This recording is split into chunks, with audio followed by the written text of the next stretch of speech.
Final reflection, September 25th, 2024. I'm on a plane to California in a sunny, sleepy haze, holding onto my trophies of fading tan lines and sun-bleached hair. My faithful companion, a well-worn backpack, brims with miscellaneous trinkets I've somehow shoved to fit along with a damp bathing suit I had to quickly pack from drying on the line. Summer of 2024, as I've just turned 22, was the most life-changing, best summer of mine to date. In a whirlwind of wanderlust, I traversed continents, taking in the beauty of Europe, Asia, and Australia. In those 3 months, I've seen views I never thought I could see beyond my screen. Strangers became friends with their stories intertwining with mine, some sealed with shared lips. I've experienced so many adventures and firsts that I can't wait to tell my hypothetical kids about one day. I envision opening my summer journal like a storybook accompanied with shoeboxes full of analogs for visuals. While grateful for this past summer, I now only dream of falling into my own bed of linen sheets, for faces etched with shared history, for the comforting rhythm of routine, even if it's mundane, just for a little bit. Things were lost, scars were gained, money was spent, and the weariness has settled into my bones, but I am happy. If that's the price I had to pay, then so be it. I don't regret a thing. The salt on my skin is beginning to dry, and I see the sun peering through as it sets for the last time. It's unexpected how much of a summer child I've become. It's the season where my soul finds its truest expression, where moments seem to crystallize into the very essence of the life I've always longed to embody. I embrace tightly with summer's end for all the warmth it shared with me, while eagerly welcoming autumn's unpredictability with open arms. California, my home, I'll be with you soon. Till next summer, Dustin.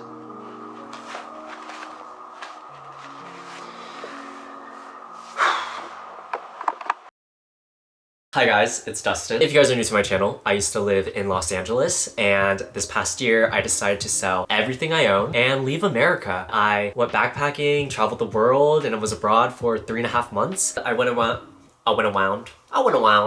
around Europe, Rome, Florence, cinque terre, Nice, Paris, and London. And then I went to Asia. I went to multiple cities around Vietnam. I went to Saigon, Da Nang, Phan Rang, and multiple other cities that honestly I don't remember the names of because I did meet up with my family there, so they kind of just took me around. I also went to Japan, Tokyo, Kyoto, and Osaka. And I went around Bali as well, and Thailand. I went to Koh Samui and Koh Phangan. And then after that I went to Australia, and I visited Sydney, the Great Ocean Road, Melbourne, Cairns, and the Gold Coast. And technically this is part of the States, but I also stopped by Oahu on my way back home to California. Whew! That was a doozy to remember all those places. Those weren't even all the cities I went to because there's still like day trips and stuff I took as well. It feels really good, honestly, to be back. When I'm filming this, I've been back for a few months now. I thought I would do this video where I just kind of reflect on my backpacking trip and also answer your guys' questions for those of you who are curious about traveling abroad, solo travel, backpacking for a long period of time. So this past summer was probably the best summer of my life. I learned so much about myself. I experienced so many amazing things and so many firsts, and I got exposed to a bunch of different people, different cultures, and I feel like I just grew a lot as a person. Not as if my entire personality changed or anything, but I think just as a person experiencing life, I got exposed to so much more life that I would have never gotten to experience. Like, I have so many more stories I can tell now. And the best way I could think to describe it is it felt like a breath of fresh air. It felt like I was breathing again, and it kind of just reminded me that I am living my life, and this is what life is all about. I feel like naturally when you are just living your life, you're in a routine, you kind of get stuck in this cycle where you forget that you are a living, breathing human being, and every day you spend doing the things you do is you living your life. Oftentimes we're like, oh, I'll do this thing in the future, oh, in the future, but nah, guys, you're living your life right now. The things you do today is how you're living your life. And I feel like going on this venture just was a slap in the face. It was like, whoa! I will also say this past summer traveling was probably the happiest I've ever been in my entire life. To be fair, I was kind of randomly going through this really happy stage of my life a few months prior to me leaving. My last few months in LA were just so amazing and fun, and I had a really good group of friends and I was making a lot of memories. And then going into my actual travels starting in Europe, I was on like a happy high. It was like the peak of my happiness I've ever experienced, and it was just so strange because I've never just felt that pure of happiness before, and just like a consistent happiness. I remember I was sitting in a town in Italy, sitting on a big rock with a new friend I made, and we were just drinking our lemon spritzes, and we were watching the sunset at the ocean. In that moment, I just like sat back and was like, I can't believe this is my life right now. I even remember being so grateful where I reminded myself that I needed to just really appreciate how I was feeling and what I was seeing, because I knew that happiness I was feeling won't last forever. And that's kind of how it felt like during that like stage of happiness I was going through for those past few months. Every day I was just like, I feel really happy right now, and I'm just really, really grateful. I'm gonna be present in this feeling because I know emotions are up and down and I might not get to experience this again. And also, how can you not be happy when you are in the most beautiful cities, seeing the most beautiful views of nature? Us as human beings, we just need to get out there. We need to,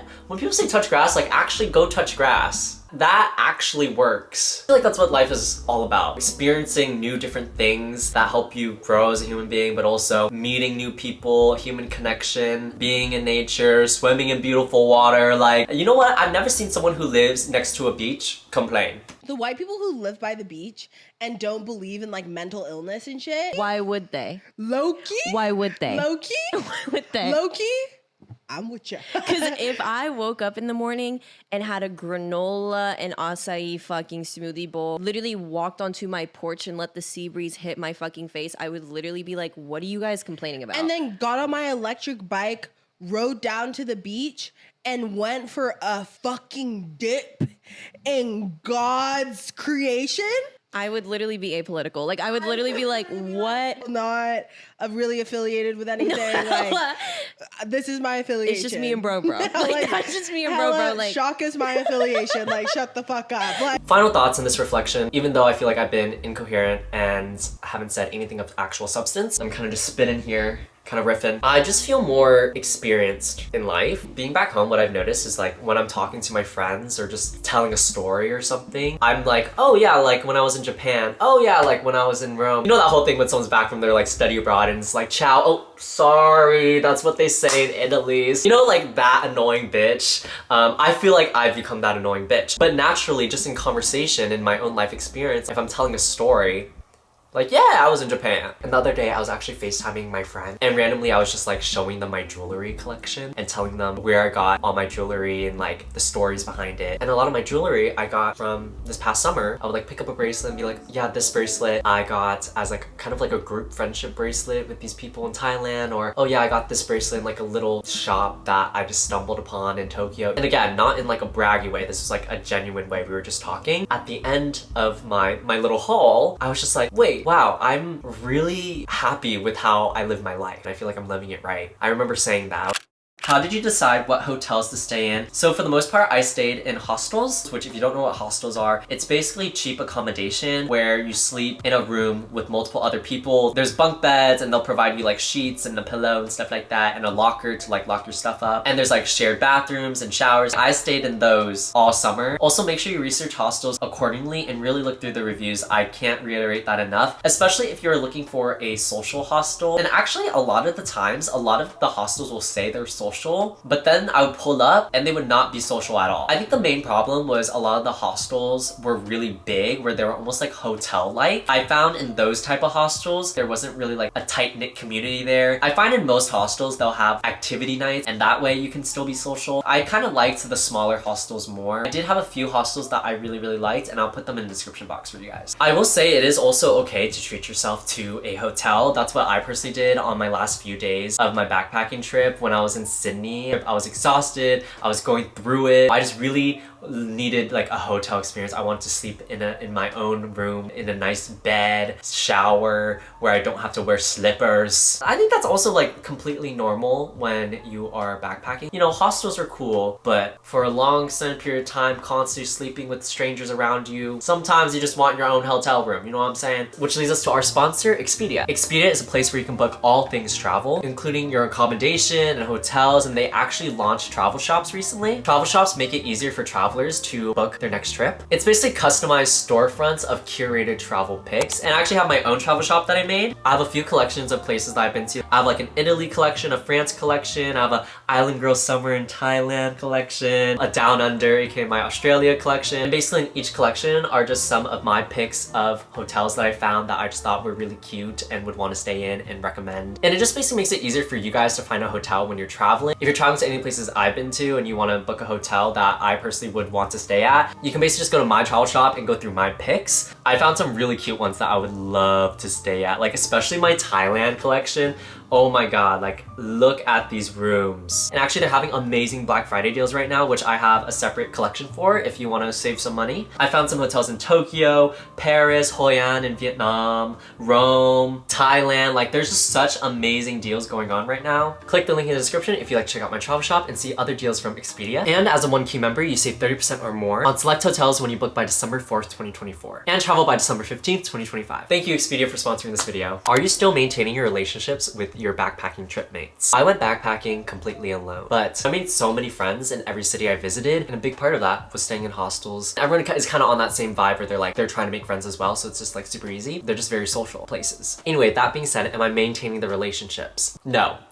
A thing that I had to get used to was you would make these new friends for the few days that you're in whatever city you're in. You guys would do everything together, you'll hang out, you get super close, but then one day everyone's just gone because everyone is going different cities, different routes, and then you kind of have to redo that process in another city. And that's not to say you can't make like meaningful friendships out of backpacking. You definitely can, but it's kind of hard when everyone is from different parts of the world. But it is really cool that I now know so many people from all around the world, and it's cool to know if I travel abroad again, I'll most likely run into someone, or maybe I could like stay with someone that I met. I think that's the beauty of just having connections everywhere. I can't believe I forgot this. There is one person that I have been keeping up with. I made a friend, her name is Hannah, and we ended up being on very similar routes in our trip to Europe, and she was in my room in my hostel in Rome, and I remember meeting her, and right away we just went to go get dinner together, and then we ended up meeting in Florence and also London. Recently, this past month, she's from LA, so when I was in LA again, we met up again, got some coffee. It was really, really cool to be able to meet with someone who was a complete stranger, and now we've been to 4 major cities together. Really cool friendship. Anyway, did you experience any racism while going backpacking? I will say I did experience a little bit of racism through like microaggressions, mostly in Europe. Just, you know, like the ni haos, konnichiwa stuff. I remember when I first was experiencing it was when I was in Florence. And I was going through the leather market. I had my headphones in because they're very consistent, so I put my headphones in so they wouldn't talk to me, so I could just like browse on my own. Didn't have music playing, so I could hear when people were like, ni hao, konnichiwa, trying to get my attention, when in reality, girl, I understand you, I just don't want to talk to you. Or if you watch my France vlog, I actually got on camera me sitting at the beach and someone walking by and saying konnichiwa to me. First time, second time, I was like, okay, like that was kind of weird, but it started happening really consistently. What I learned this past summer is that everyone thinks I'm Japanese. Even people in Japan thought I was Japanese. Like they would come up to me and start speaking in fluent Japanese, and I'd be like, even in Australia, I remember I was just waiting for the elevator, and this dude who wasn't Australian, I think he was also, it was at a hostel, so he was probably like foreign or something, walked past me in the elevator. Like we made very brief eye contact, and then he was like, konnichiwa. And at that point, I was like 3 months into my travels. I was hella annoyed whenever someone did that to me because it happened a lot. So I was like,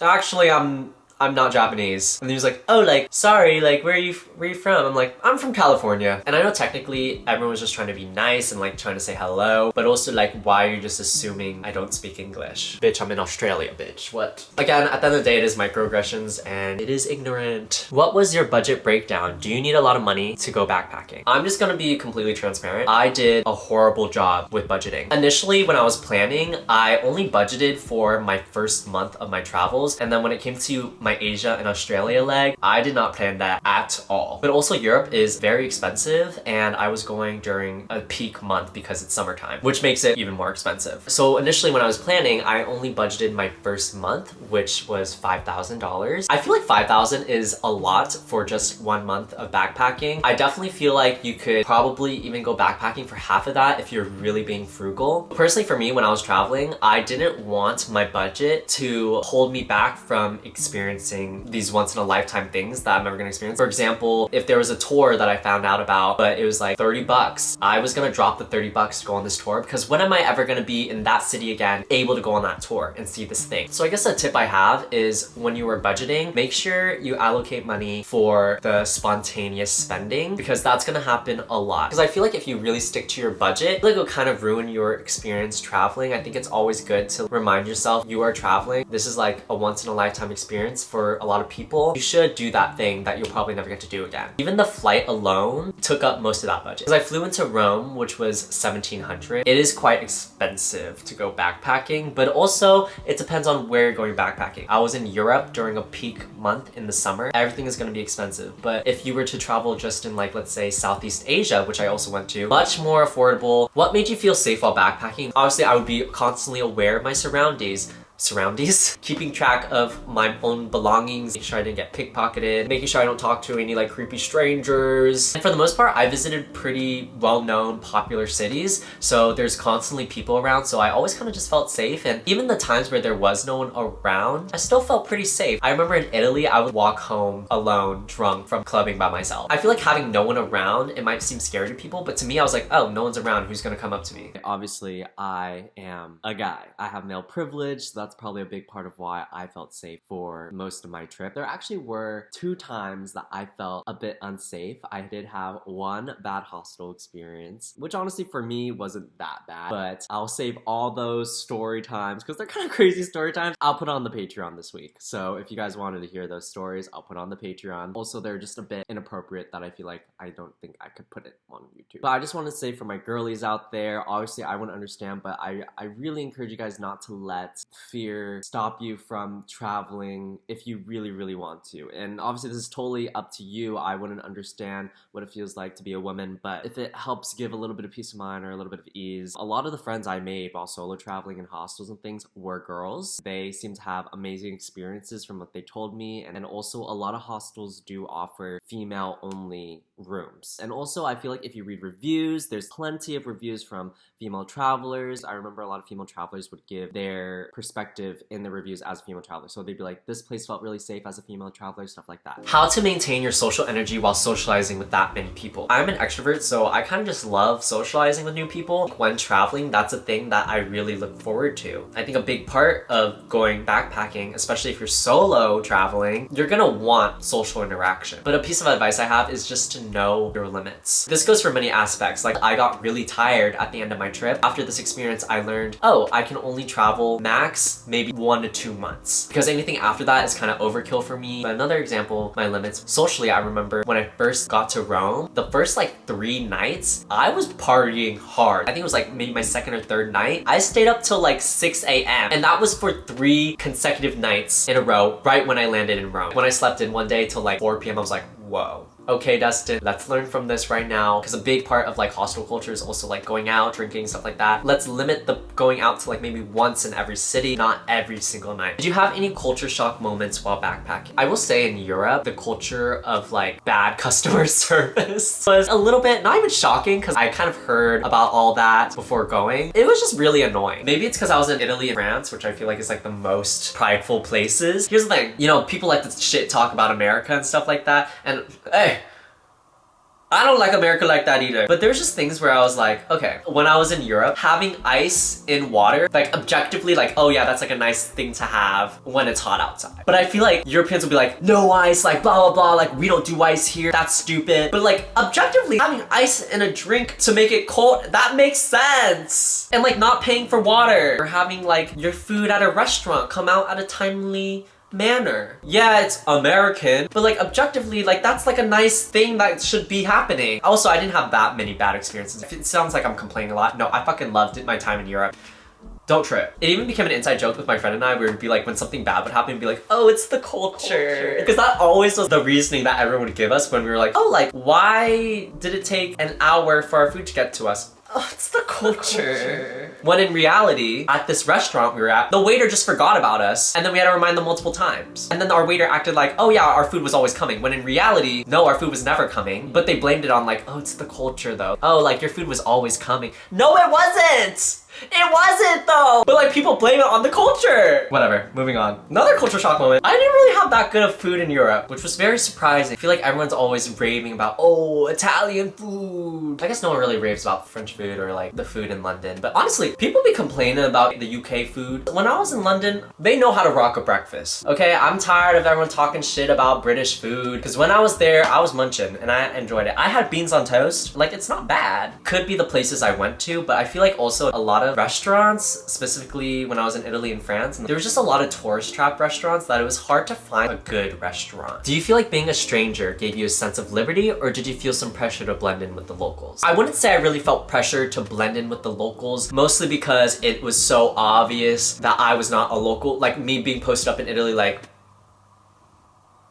in any place I visited, I just made sure I was respectful and not a stereotypical loud American. Did you watch any movies, TV shows, YouTube videos to prepare for backpacking? I did watch a few movies, like I watched Roman Holiday, and as for YouTube videos, I did watch a lot of backpacking advice videos. I'll be sure to link the ones I watched. I remember I watched a lot of like advice for first timers in Italy, or advice for first timers in France, or advice for people backpacking, or pack with me's, or unpack with me's. Like I watched all of those. If you could travel the world full time, would you do it? No. I think I used to like the idea of traveling full time, but now that I've actually experienced a small little bit of that, I learned that it's very chaotic and also sort of unhealthy. At least the way I was traveling, I was not eating consistently, I wasn't working out consistently. It's very difficult when you're just everywhere. I really like a routine and stability. Unless I was traveling to a place for a long period of time. Like if I was in one city for a month and then moving to another city for a month. That way I can like, you know, buy groceries, eat healthy, go work out, join a gym, stuff like that. As for other advice, I have my little iPad because I'm an iPad baby. Rapid fire advice and tips. Pack less and go with a smaller backpack. I personally had a 70-liter Osprey backpack. Go for that 55, y'all. Things will be lost on the way. I lost a lot of stuff, so just expect that you will be losing your shit. Allow yourself days to do nothing. This is really important and kind of like goes back to my know your limits thing. Don't expect yourself to be doing a bajillion things every day. For me personally, I would have the goal of at least doing one thing a day. And just keeping your expectations low, relax, and immerse yourself in wherever place you're at. A lot of my time, I kind of just spent it walking around, people watching, sitting at parks. I feel like if you're jam-packing your schedule every single day, it just gets really exhausting and makes your trip less enjoyable. Say yes most of the time. If you're backpacking, you're gonna be meeting so many different people, you're gonna be in so many different situations, so many like once-in-a-lifetime experiences. Make sure you say yes to those things. If these new friends you just made were like, oh, do you wanna go to this place with me and like see this view? And then be like, yes, I want to. Do you wanna go to this restaurant? Say yes. Now, if they say, do you want to do hard drugs?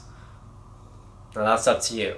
Personally, I wouldn't say yes. Just be a spontaneous person and be able to go with the flow. I think that just makes the backpacking experience way more fun. Buy local eSIMs to save money. If you guys don't know what an eSIM is, it's basically a way to be able to use your phone when you're traveling abroad. It basically like gives you a set amount of data. Like when I was in Tokyo, I would look up local eSIM in Tokyo and then I would just buy one that pops up. I found this is like the best way to get an affordable eSIM. For a while there, I was using apps. While that worked completely fine, it was quite expensive. I go through data like that. Doing this was cheaper and it was easier to find an unlimited data plan through just looking it up when I was actually in the place. Cooking food isn't always the best. So in hostels, a lot of times they'll have kitchens and I see a lot of backpackers who buy groceries to cook food. I tried that when I was in Paris. I hated it because a lot of the times the hostel kitchens are absolutely disgusting. It kind of is just like annoying to have to cook food, then you have to like store it somehow, wash the dishes. Also, you're only there for like a few days, so at the end of the trip you have all these leftover groceries that you just have to throw away. And I also found that you don't even save that much money when you do that. You could just go save your time and also experience a restaurant. But obviously it's situational, it depends where you are, it depends how long you're there. I do think what's worth it is buying quick things that you do not have to cook, such as yogurt, granola bars, sandwiches. Also, I wanted to recommend a few apps that were really helpful on my travels. Xe Currency, it's an app to like just check local currency. Google Maps, obviously, Google Translate, WhatsApp. Basically only Americans use iMessage. And Citymapper. Also, depending on where you are, there's sometimes cheaper Uber alternatives. In Southeast Asia, there's the Grab app. And in Australia, there was Didi. Anyway, that was pretty much all the questions and all the advice that I have to give. If you guys have any more questions, leave it in the comments below and I will try my best to answer them. If you guys personally have gone backpacking or traveling abroad yourself, leave some advice or any stories in the comments and I will see you guys in the next one. Bye!